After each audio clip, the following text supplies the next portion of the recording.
تحية طيبة إلى المتابعين. خبر عاجل ومهم من وزارة العمل.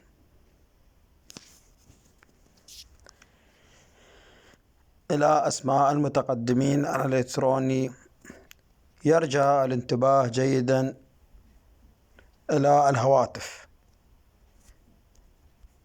سيتم الاتصال عليكم أو إرسال الرسالة عبر الهاتف من قبل الباحث الاجتماعي لجميع المحافظات للاستفسار وأكثر المعلومات. الرابط داخل الفيديو. تحية طيبة إلى المتابعين. لا تنسى الاشتراك بالقناة وتفعيل الجرس.